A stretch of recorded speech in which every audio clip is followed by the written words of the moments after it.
मौर्य साम्राज्य नाम सुनते ही जहन में आता है भारत का स्वर्ण युग, है ना। लेकिन क्या हो अगर इस महान साम्राज्य की नींव खून और धोखे पर रखी गई हो।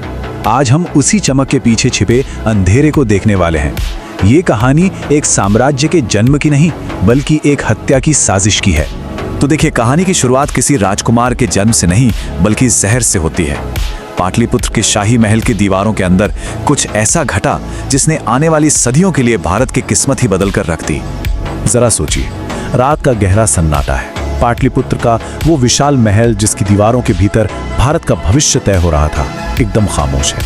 लेकिन ये तूफान से पहले वाली शांति थी। और फिर अचानक एक जोर की आवाज ने उस खामोशी को चीर दिया। सम्राट के कमरे का दरवाजा खुलता है और सामने एक खौफनाक मंजर है। जमीन पर भोजन बिखरा पड़ा है और पास में एक सेवक की लाश जो जहर के पहले निवाले का शिकार हो चुका था।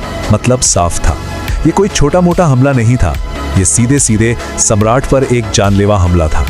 तो सवाल यहीं उठता है, एक ऐसे दौर में जिसे स्वर्ण युग कहा जा रहा था, आखिर कौन था जो सम्राट की जान लेना चाहता था?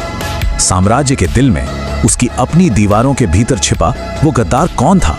अच्छा, इस साजिश को समझने के लिए ना हमें कहानी की शुरुआत में वापस जाना होगा, उन दो लोगों के पास जिन्होंने इस पूरे साम्राज्य की नींव रखी थी। इस कहानी का हीरो कोई राजकुमार नहीं था।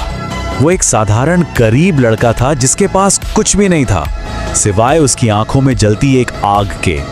एक ऐसा जुनून जो उसे हजारों की भीड़ से बिल्कुल अलग करता था। और उस लड़के का नाम था चंद्रगुप्त मौर्य। जी हाँ, वही चंद्रगुप्त जो आगे चलकर भारत के सबसे महान सम्राटों में से एक बना। और ठीक तभी चंद्रगुप्त की जिंदगी में एक ऐसे इंसान की एंट्री होती है जो सिर्फ एक टीचर नहीं था बल्कि इतिहास की शतरंज का माहिर खिलाड़ी था। एक ऐसा दिमाग जो भविष्य की चालें पहले ही देख लेता था और जिसने एक साधारण लड़के में एक सम्राट देख लिया था। उनका नाम था चाणक्य। एक ऐसा नाम जो आज भी बुद्धि और रणनीति का दूसरा नाम माना जाता है। देखिए, चाणक्य सिर्फ एक गुरु नहीं थे, वो एक कुशल राजनेता थे, एक महान अर्थशास्त्री थे और एक बेजोड़ सैन्य रणनीतिकार थे। असल में उन्होंने ही चंद्रगुप्त की उस चिंगारी को पहचाना और उसे एक साम्राज्य की धधकती ज्वाला में बदल दिया। अब कहानी उस मोड़ पर आती है जिसने चाणक्य और चंद्रगुप्त को उनकी किस्मत के रास्ते पर धकेल दिया। इसकी शुरुआत एक अपमान से हुई और अंत एक प्रतिज्ञा पर। उस समय मगध पर नंद वंश का राज था और राजा था धनानंद। वो एक बहुत ही क्रूर और लालची शासक था जिसने अपनी प्रजा पर इतने भारी कर लगा रखे थे कि लोग भूखे मर रहे थे और राजा अपने खजाने भर रहा था। माहौल आप समझ सकते हैं, विद्रोह के लिए बिल्कुल तैयार था। कहा जाता है कि राजा धनानंद ने भरी सभा में चाणक्य का अपमान किया था। बस उसी पल चाणक्य ने अपनी शिखा खोल दी और वो प्रतिज्ञा ली जो इतिहास में अमर हो गई। ये सिर्फ एक धमकी नहीं थी, ये एक पूरे साम्राज्य के पतन का ऐलान था। और इसी एक शपथ ने एक लंबे और बहुत कठिन संघर्ष को जन्म दिया। एक ऐसा संघर्ष जिसका मकसद सिर्फ बदला लेना नहीं था बल्कि एक नए और न्याय पर आधारित साम्राज्य की स्थापना करना था। ये रास्ता बिल्कुल आसान नहीं था। चाणक्य ने चंद्रगुप्त को युद्ध और राजनीति के हर दांव पेच में माहिर बनाया। दोनों ने मिलकर एक सेना खड़ी की। वो कई बार हारे, मौत को बहुत करीब से देखा, लेकिन हर हार ने उन्हें और मजबूत बनाया। और आखिरकार उन्होंने नंद वंश की सत्ता को जड़ से उखाड़ फेंका और मौर्य साम्राज्य की नींव रखी। साम्राज्य तो बन गया, लेकिन असली चुनौतियां तो अब शुरू हुई थीं। सबसे पहली और बड़ी चुनौती उत्तर पश्चिम सीमा पर इंतजार कर रही थी, यूनानी।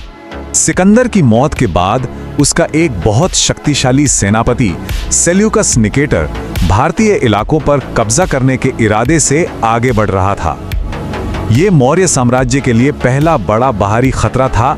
चंद्रगुप्त की सेना ने सेल्यूकस को युद्ध के मैदान में हरा तो दिया, लेकिन यहाँ चाणक्य की कूटनीति का असली जादू देखने को मिला। उन्होंने एक सैन्य जीत को एक शानदार राजनीतिक गठबंधन में बदल दिया।